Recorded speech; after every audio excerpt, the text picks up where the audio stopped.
Hello दोस्तों, जैसा कि हम लोगों ने गोरखपुर विश्वविद्यालय बीए के छात्रों के लिए मॉडल पेपर का एनालिसिस विश्लेषण इसका कर रहे हैं। इसी सीरीज में इसी क्रम में हम 1 से 75 प्रश्न कर चुके हैं, जो कि पार्ट 1 में देखा आप लोगों ने, और ये उसी का पार्ट 2 है। और इसमें 75 से 150 तक के प्रश्नों को हम लोग देखेंगे। तो आइए शुरू करते हैं प्रश्न 76 से। प्रश्न 76 है, गुरु गोविंद सिंह ने खालसा पंथ की स्थापना किस वर्ष में की? तो प्रश्न 76 का ऑप्शन हो जाएगा डी, 699 ईस्वी में। ठीक है, किस वर्ष में की है? तो देखिए ये 699 ही ईस्वी होगा। ठीक है, तो प्रश्न 1 मिनट, इसका हो जाएगा ऑप्शन डी। ठीक, 699। प्रश्न 77 है, हजरत मोहम्मद साहब के बाद धर्मगुरु को कहा गया? तो ये बताना है क्या कहा गया हजरत मोहम्मद साहब के गुरु के बाद। ठीक है ना, तो प्रश्न 77 का हो जाएगा ऑप्शन सी, यानी कि खलीफा कहा गया है। प्रश्न 78 है, 15वें एशियाई खेल सन 2006 में कहाँ आयोजित होंगे? तो 15वें एशियाई खेल 2006 कहाँ आयोजित होंगे ये बताना है। तो ये बहुत पहले का प्रश्न है, आप लोग देख सकते हैं। इसी प्रकार से जो लेटेस्ट में ऐसे इवेंट्स हुए हैं, जो खेल के इवेंट्स हुए हैं, तो उससे आप लोग अपडेट रहें। इसी आधार पे वो प्रश्न पूछा जा सकता है। ठीक है, तो इसको हम लोग स्किप कर देते हैं। प्रश्न 79, प्रश्न 79 है, महारानी Lakshmibai national college of physical education कहाँ स्थित है? तो प्रश्न देखिए 79 का ऑप्शन हो जाएगा बी, ग्वालियर में है। ठीक है, प्रश्न 80 है, सानिया मिर्जा किस खेल से जुड़ी हैं? तो ये हैं किससे जुड़ी हुई? टेनिस से हैं। ठीक है ना, आप लोग कंफ्यूज मत होइएगा, बैडमिंटन और टेनिस में साइना नेहवाल हैं बैडमिंटन से, जबकि सानिया मिर्जा टेनिस से जुड़ी हुई हैं। ठीक है,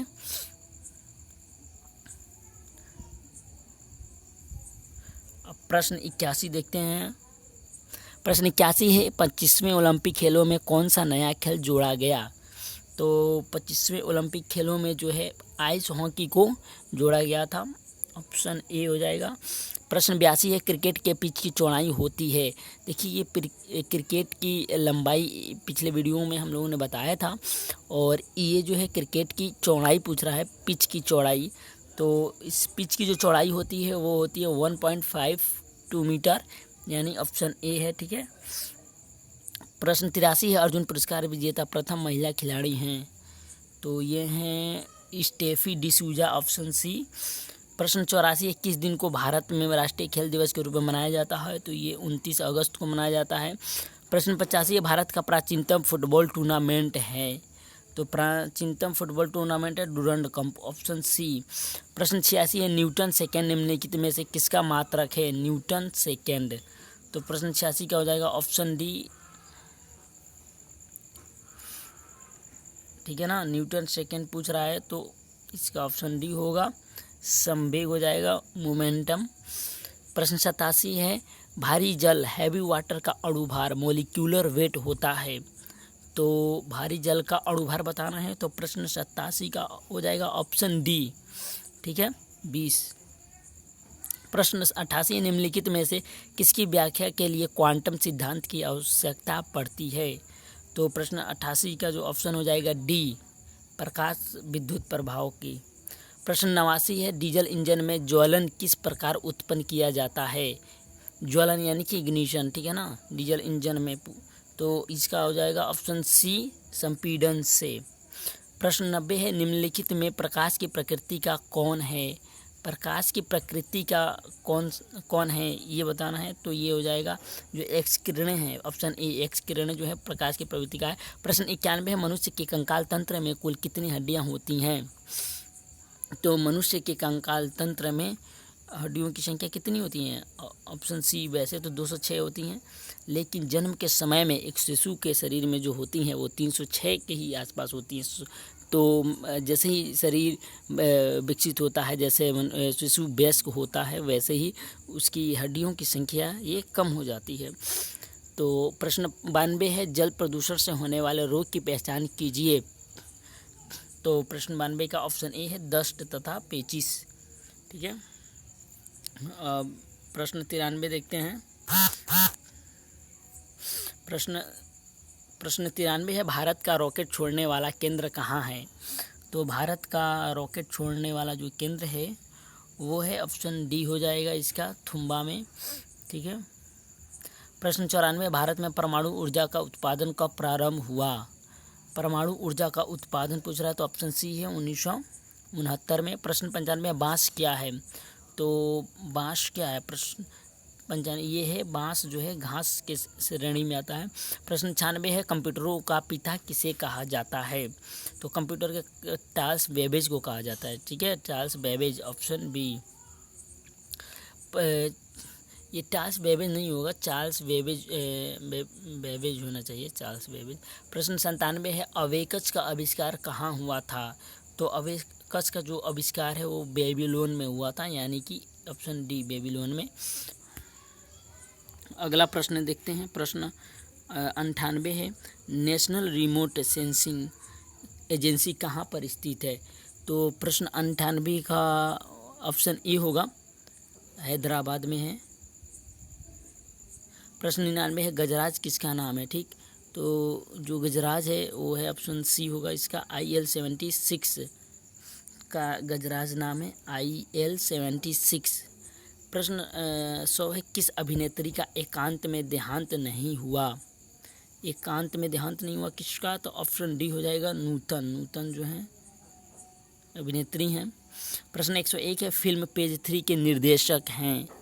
तो पेज 3 के निर्देशक हैं प्रश्न 101 का हो जाएगा सी, मधुर भंडारकर हैं। प्रश्न 102 है, अभी हाल ही में किसे इस वर्ष के दादा साहेब फाल्के पुरस्कार से सम्मानित किया गया?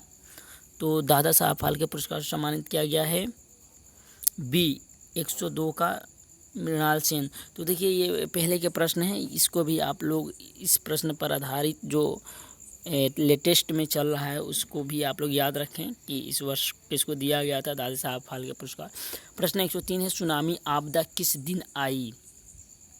तो प्रश्न 103 का हो जाएगा ऑप्शन सी, 26 दिसंबर 2004 को आई थी। प्रश्न 104 है, स्क्रॉल करते हैं इसको थोड़ा ऊपर, तो प्रश्न 103 का ऑप्शन सी था, 26 दिसंबर 2004 को आई थी सुनामी आपदा। प्रश्न 104, अंतर्राष्ट्रीय खेल हस्ती 2004 पुरस्कार किसे दिया गया? तो प्रश्न 104 का हो जाएगा ऑप्शन बी, इरफान पठान को। प्रश्न 105, सिंगापुर में आयोजित 5वें आईफा पुरस्कार 2004 में किस फिल्म हेतु पिता पुत्र की जोड़ी को सम्मानित किया गया? तो प्रश्न 105 का आंसर होगा ऑप्शन ए, कोई मिल गया को। ठीक है। प्रश्न 106, आगामी गुट निरपेक्ष शिखर सम्मेलन 2006 कहाँ आयोजित होना सुनिश्चित हुआ? तो प्रश्न 106 का ऑप्शन डी हो जाएगा, अभी अंतिम रूप से निर्णित नहीं है, तो इसी आधार पे अभी भी प्रश्न पूछा जा सकता है। प्रश्न 107 है, पाकिस्तान के नवनियुक्त प्रधानमंत्री कौन हैं? तो देखिए ये सब करंट के जो भी करंट में चल रहा था उस समय के ये प्रश्न पूछा गया है, तो इसी पे आधार पे आप लोग जो इस समय चल रहा है करंट में उसे आप लोग वैसे ही प्रश्न को तैयार कर सकते हैं। प्रश्न इसको स्किप करते हैं। प्रश्न 108 है, संयुक्त राष्ट्र ने 2005 को किस वर्ष के रूप में मनाने की घोषणा की है? तो देखिए ये तो हमेशा प्रश्न पूछे जा सकते हैं, पूछने वाले हैं, तो इसका 108 का जो ऑप्शन हो जाएगा वो होगा ऑप्शन सी, अंतर्राष्ट्रीय खेल एवं शारीरिक शिक्षा। ठीक है, ऑप्शन सी। प्रश्न 109 है कि गणतंत्र दिवस परेड 2005 पर विशिष्ट अतिथि कौन थे? तो देखिए ये चीज़ें लेटेस्ट ही पूछा जाता है, तो ये इस साल के विशेष अतिथि कौन थे जो लेटेस्ट में जो भी इवेंट हुए उस पर ये आधारित है, तो ये आप लोग वैसे ही प्रश्न तैयार कर सकते हैं। ठीक है, इसको भी स्किप कर देते हैं। प्रश्न 110 है, विवादित पुस्तक open secrets India's intelligence unveiled किसने लिखी है? तो प्रश्न 110 का हो जाएगा ऑप्शन बी, मलोब कृष्णधर ने लिखा है। ठीक है ना, मलोब कृष्णधर। प्रश्न 111, संविधान में शिक्षा को रखा गया है, तो किस सूची में रखा गया संविधान को, ये हमें बताना है, तो 111 का ऑप्शन सी हो जाएगा, इसे रखा गया है समवर्ती सूची में। प्रश्न 112 है, संयुक्त राष्ट्र सुरक्षा परिषद में अस्थायी सदस्यों का पदकाल होता है, तो 112 का हो जाएगा ऑप्शन बी, 2 साल। प्रश्न 113 है, यूनेस्को का मुख्यालय स्थित है, तो प्रश्न 113 का होगा ए, पेरिस। प्रश्न 114 का हो जाएगा ऑप्शन डी चीनी, ठीक है ना। प्रश्न 114 है संयुक्त राष्ट्र में सबसे बाद में अधिकाधिक भाषाओं की सूची में किसे शामिल किया गया? चीनी को किया गया था। प्रश्न 115 है 1 मई को मनाया जाता है 1 मई को मनाया जाता है, तो ये बताना है कि 1 मई को क्या मनाया जाता है। तो अंतर्राष्ट्रीय श्रमिक दिवस मनाया जाता है, ऑप्शन बी है। और इसकी पे आप लोग देख सकते हैं कि विश्व जो दिया है अंतर्राष्ट्रीय महिला दिवस 8 मार्च को मनाया जाता है, ये भी आप लोग याद रखें, ये तो पूछा जाता है। विश्व पर्यावरण दिवस भी 5 जून को मनाया जाता है। विश्व स्वास्थ्य दिवस 7 अप्रैल को मनाया जाता है। प्रश्न 116 है भारत की सर्वाधिक एकड़ भूमि में कौन सी फसल उगाई जाती है? सर्वाधिक एकड़ भूमि में कौन सी फसल उगाई जाती है? तो ऑप्शन सी हो जाएगा इसका, धान, ठीक है ना, धान सबसे अधिक उगाई जाती है। प्रश्न 170 निम्नलिखित में से किस कर टैक्स से संघ बजट को अधिकतम आय प्राप्त होती है? यानी कि सेंट्रल लेवल पे जो बजट बनता है तो उसको सबसे अधिक इनकम किस पर टैक्स लगाने से होती है? तो ये होती है क्वेश्चन नंबर 17 का ऑप्शन ई हो जाएगा, ठीक है ना। 117 है, तो 117 का ऑप्शन सी हो जाएगा। एक्साइज ड्यूटी, आयकर नहीं होगा, एक्साइज ड्यूटी से होता है, ऑप्शन सी होना चाहिए। प्रश्न 118 है पंचवर्षीय योजना की ड्राफ्ट रूपरेखा का अनुमोदन कौन करता है? तो 118 दोस्तों ये बता दें, प्रश्न 117 आप लोग देख लीजिएगा, ये आयकर या फिर एक्साइज ड्यूटी, इन दोनों में से कन्फ्यूजन हो रहा है। मेरे ख्याल से आयकर होना चाहिए, लेकिन आंसर इसमें सी दिया हुआ है। प्रश्न 118 जो है पंचवर्षीय योजना की ड्राफ्ट रूपरेखा का अनुमोदन कौन करता है? तो ये करता है सी, राष्ट्रीय विकास परिषद। प्रश्न 119 ₹1 के नोट पर किसके हस्ताक्षर होते हैं? तो देखिए ₹1 के जो नोट्स पर होते हैं वित्त सचिव के होते हैं, ठीक, गवर्नर के ना होकर सचिव के होते हैं।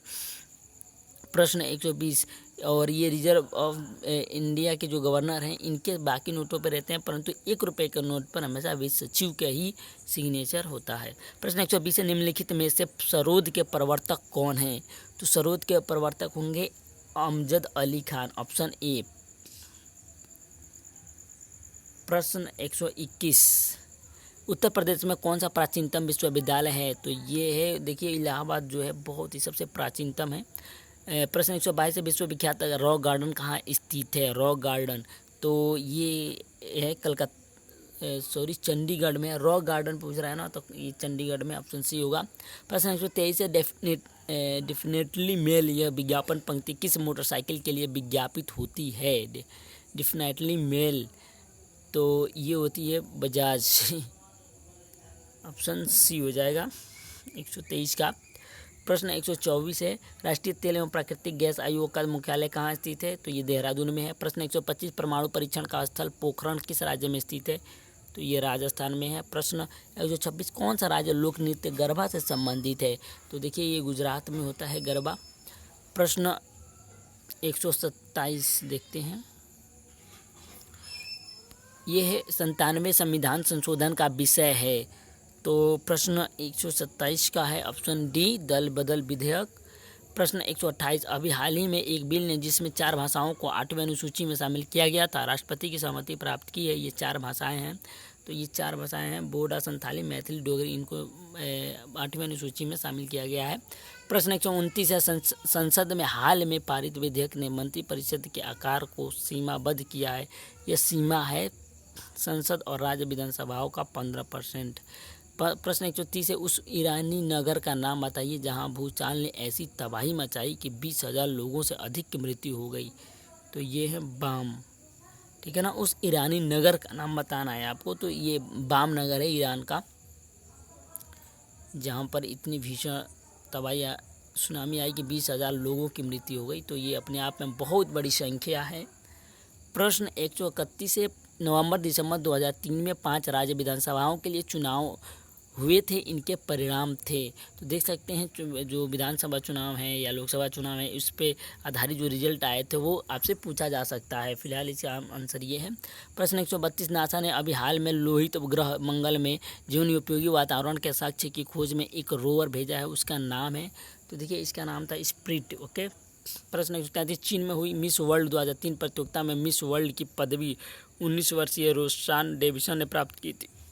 ये किस देश की थी? तो आयरलैंड की थी। ऑप्शन डी हो जाएगा। प्रश्न 134, दिसंबर 2003 में एयर इंडिया ने किस देश के लिए नियमित उड़ान सेवा आरंभ की है? तो ये की है चीन ने। प्रश्न 135, निम्नलिखित में से किस देश ने भारत विरोधी सैन्य कैंपों के आयोजनों को अपनी भूमि पर न होने के लिए प्रभावपूर्ण कार्रवाई की है? तो ये बांग्लादेश ने की है। ठीक। अब नेक्स्ट प्रश्न देखते हैं 136 प्रश्न 2004 के सामान्य निर्वाचन में किस राजनीतिक पार्टी ने फील्ड गुड कारक को स्लोगन के रूप में प्रयुक्त किया है? तो ये किया था बीजेपी यानी भारतीय जनता पार्टी। प्रश्न 137, पॉन्ड्स फेमिन मिस इंडिया 2004 प्रतियोगिता में कौन प्रथम उपविजेता थी जिन्होंने विवाद के कारण अपना खिताब वापस कर दिया? तो लक्ष्मी पंडित हैं, ऑप्शन बी। प्रश्न 138, किस भारतीय क्रिकेट खिलाड़ी ने एक ही इनिंग में प्रथम श्रेणी के मैच में 300 से अधिक रन बनाए? तो ये है वीरेंद्र सहवाग, ऑप्शन सी। प्रश्न 139, 24 मार्च 2004 को भारत ने पाकिस्तान पर अंतिम टेस्ट मैच की विजय कहाँ पाई? तो रावलपिंडी में पाई थी। प्रश्न 139 का ऑप्शन सी। प्रश्न 140, निम्नलिखित में से कौन सा युग्म गलत है? तो देखिए मायावती अकबरपुर गलत है, सोनिया गांधी का गढ़ अमेठी सही है, अटल बिहारी वाजपेयी लखनऊ, मुलायम सिंह यादव मैनपुरी, उपरोक्त सभी सही हैं। ठीक है। तो मायावती है वो अकबरपुर की नहीं है, ठीक है ना, इनका विधानसभा क्षेत्र अकबरपुर नहीं है, ये पूछा है। प्रश्न 141 है, हाल के संसदीय चुनाव में कांग्रेस गठबंधन और भाजपा गठबंधन द्वारा प्राप्त सीटों का क्या अंतर है? तो 45 के ऊपर। ये देखिए तत्कालीन समय का जो चुनाव हुए थे तो चुनाव पर आधारित ये प्रश्न पूछा गया है करंट का। प्रश्न 142, निम्नलिखित में से कौन सा 4 वेदों में शामिल नहीं है? तो 4 वेदों में शामिल नहीं करते हैं किसको? आयुर्वेद को, क्योंकि ये सबसे बाद में अंतिम वेद ये था जिसे वेद से बाहर की श्रेणी में देखा जाता है, वेद में नहीं माना जाता है। प्रश्न 143, निम्नलिखित में से कौन सा जैन धर्म से संबंधित है? त्रिरत्न, ऑप्शन सी। प्रश्न 144, निम्नलिखित में से कौन सी सिखों की पवित्र धर्म पुस्तक है? तो गुरु ग्रंथ साहिब है, ठीक है ना। और ये जो साहिब है ये सिख धर्म का अपना एक पवित्र एक शब्द, साहिब का मतलब होता है पवित्रता से जोड़ा जाता है, पवित्रता के लिए विशेषण शब्द यूज किया जाता है, जैसा कि पटना साहिब। तो जैसे पटना में ये है जो गुरुद्वारा, तो उसको पटना साहिब बोला जाता है, यानी कि वो पवित्रता से ये शब्द जोड़ा गया है। तो प्रश्न तो इसका ऑप्शन बी है। प्रश्न 145 है, अग्निगृह किन धर्मावलंबियों का पूजा स्थल है? तो ये है पारसियों का, ठीक है ना, अग्निगृह।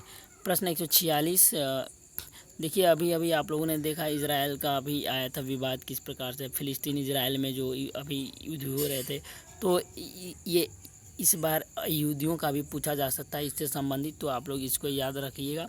प्रश्न 146, राष्ट्रीय प्रतीक चिन्ह में सत्यमेव जयते किस स्थान पर अंकित है?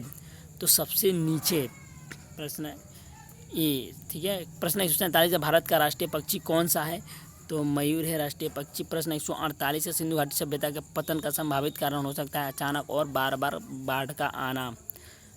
प्रश्न 149 है, चरक संहिता निम्नलिखित में से किससे संबंधित है? तो डी चिकित्सा से। प्रश्न 150, पृथ्वी की सतह पर या समीप वायुमंडल का जोन निम्नलिखित है? जैव मंडल, ऑप्शन ए। तो दोस्तों ये मॉडल पेपर का ये पार्ट 2 यहाँ पे आपका प्रश्न 150 प्रश्न समाप्त होते हैं। तो इसे आप लोग अन्य विद्यार्थियों को भी इसे शेयर करें ताकि ये इसका वो अधिक से अधिक लाभ मिल सके सबको। तो और मैं बता दूं कि ये मैंने मॉडल पेपर जो क्वेश्चन जो है इसी टाइप्स के आएंगे, पैटर्न भले चेंज हो गया हो इस समय वर्तमान में, तो आप लोग इसे कोशिश करें अधिक से अधिक शेयर करने के लिए। वीडियो देखने के लिए धन्यवाद। जय हिंद।